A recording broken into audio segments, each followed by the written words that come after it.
What's going on, everybody? Happy Thursday. We're about to get started with football for the week, so let's go ahead and hit the rooting guide, the weekly rooting guide, where we take a look at every game and try to figure out the angles for the Seahawks, just to give people an idea of who to root for if you don't know who to root for. If you only care about what benefits materially or damages the Seahawks, let's talk it through here real quick. Let's talk through this week in football. Let's start with the Thursday night game, which is coming up a little bit later today. Patriots, Jets. Yeah, this is a nothing. There's nothing to say here. I guess if you really want to push, you probably want the Jets to win because we play the Jets later in the season, and the more wins they have, the less desperate they're going to feel when we play them. But that is very thin, and that's arguable too. Some people would argue, no, we want the Jets to lose every game, so that way when we play them, their season's over, and they won't even be trying hard, but that's pretty unlikely. The Jets are good enough to at least be competitive by late November, early December. So, yeah, I think it's going to be the...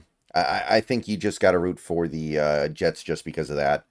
But it's arguable, and it's also very, very thin and probably doesn't really mean anything. Okay, so that gets us to Sunday, starting with the early slate. We got, honestly, a lot of games that are going to be very easy. I'm just going to say that right now. A lot of these games are simple, like Giants-Browns, AFC on NFC. You're pretty much always going to root for the AFC. Granted, it's the Giants. They're not a threat no matter what. They could win this game. It doesn't matter. And we do play the Giants, so strength of schedule-wise, maybe it wouldn't be the worst thing if they took a win, but AFC on NFC, it's pretty much always going to override that. Like, you may as well knock them out completely, right? They'll be knocked out pretty soon no matter what. I mean, the Giants are probably going to start 0-8 if you look at their schedule. Like, I don't know where the wins are. So, not a big deal, but objectively speaking, I guess you want Cleveland to win. Packers-Titans, another easy one. Want the Packers to lose.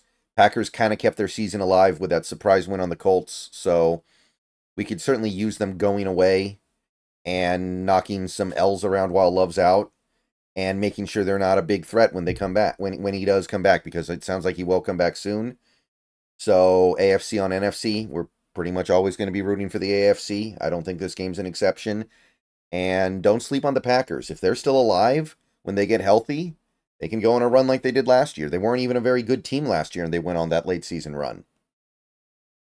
So that's pretty easy. Another easy one, more AFC on NFC. There's a lot of AFC versus NFC action this week. You got the Bears-Colts, and we need the Colts to notch their first win this week. So I maintain my belief that the Bears are a candidate to be a threat this year if they can get their offensive line together. So I know some people will say, oh, well, it's just the Bears. Well, the Bears are a good team. They're just missing an offensive line and missing, well, the quarterback play, but mostly the quarterback play because of the offensive line.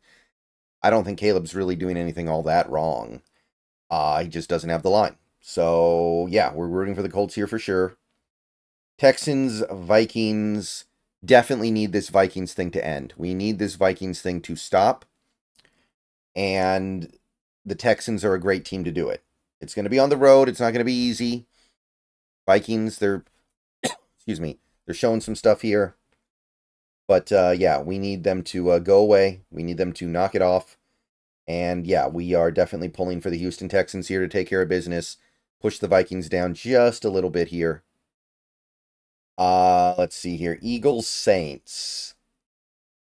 This one's tough because I don't really believe in the Saints. I don't.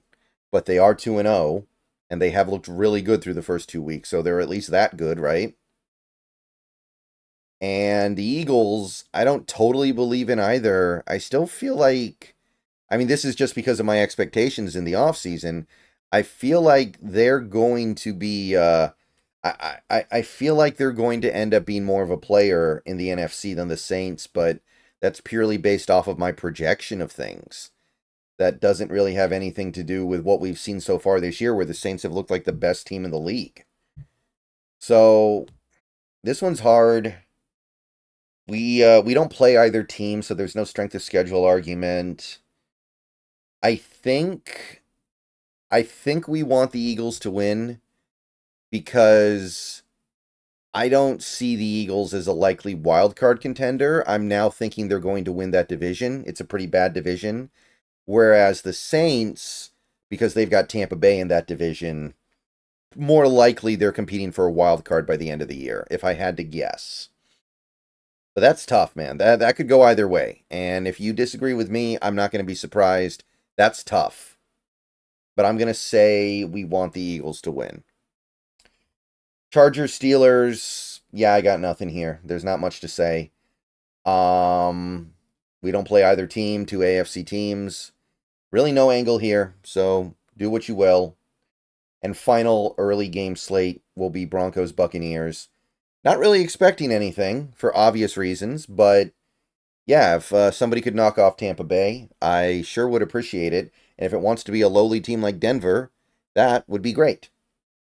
Especially because we played Denver this year, so strength of schedule, we could use the boost. But a lot to ask for. Okay, now we're in the afternoon slate, and there are only, I think, 4 games in the afternoon slate this week, which is still better than last week.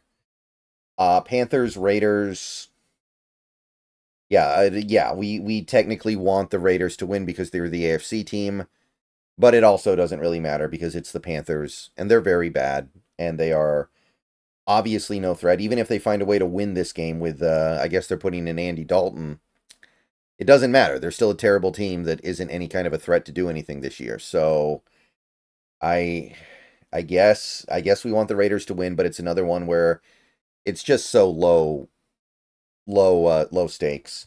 Ravens, Cowboys. Now, this is not low stakes. We know what we want here. This is an easy one. We want the Ravens to win, knock the Cowboys to 1-2, and really start knocking the wind out of some of these likely playoff contenders in the NFC. Like, I don't know about this Cowboys team anymore. That Saints game, they're going to need to do a lot of really good things this year for me to start believing that they're legitimate again. It's kind of like last year when the Cowboys played the Niners. It didn't really matter to me what the Cowboys did after that game where they lost, 42-17? Like, it didn't matter to me what they did after that game. They were frauds in my mind, and nothing was going to move me off of that. And by the end of the year, they kind of got exposed. So I don't know if I'm ever going to be able to take that team seriously again, but if they want to start notching more L's, a desperate Ravens team would be a pretty good pick to do it. So yeah, big Ravens fans this week. Niners, Rams. There is an argument to just have the Rams get buried now, just completely bury them under like 0-5 or 0-6. But I think that'll get taken care of. I think the Rams are toast no matter what at this point. So, yeah, let's hope they fluke a win against the Niners. If they could fluke a win against the Niners, I think that'd be pretty nice. I think that'd be the preferable path. Because now we have to wonder a little bit about the 49ers, right? I mean, they did not look good against the Vikings. They didn't just lose. They had real problems in that game. So, yeah, I think we want the Rams to win one. And we'll just assume that the Rams get knocked around by other teams and eventually get taken out here. So, yeah, we are definitely rooting for the Rams here, even if I think there's a compelling argument the other way, if you really wanted to make it. Lions, Cardinals. Okay, so this Cardinals thing's starting to get serious now. So, Lions, right the ship, get the win, knock them to 1-2, and we'll deal with the Lions a little bit later. We can root against the Lions in games where they're not playing the NFC West. I know that, there's still people mindful of like, oh, we could be competing with them by the end of the year. Yes, but we can root against them in other games. All right, that gets us to Sunday Night Football, Chiefs, Falcons, another no-brainer. And I know everyone hates the Chiefs and they're sick of them winning and blah, blah, blah, blah, blah, but AFC on NFC, that's just math right there. That's pretty much going to be math all the time. And Atlanta's now, you can't dismiss them. They won a game. They went into Philadelphia on Monday night, and they found a way to win a game. You cannot dismiss the Atlanta Falcons. So, gotta root for them to go away. Gotta root for them to take the L. And they're going to be, if anything, a wild card contender because that division has ended up being so far pretty good. So, that's something the Seahawks might be in direct competition with by the end of the year. Okay, we got a doubleheader on Monday Night Football. Kind of interesting. First game, I guess we want the Bills to win. Simply because the Bills, we play them. Strength of schedule helps a little bit. We don't play the Jaguars. So, yeah, I think that's really the long and short of it. That's the only thing I see with this game, though, either way. And then Commanders, Bengals, AFC on NFC. Not that the Commanders are a big threat this year, but they're there. They have a win. They have a win. That could matter. So, yeah, I think that one's pretty elementary as well. So, it was actually a relatively clear-cut week. A lot of pretty obvious ones. The schedulers made it easy. And that's the rooting guide. So, let me know what you guys think. I'll see you guys later. Go Hawks. And more videos coming. But that is the way I see it in week 3.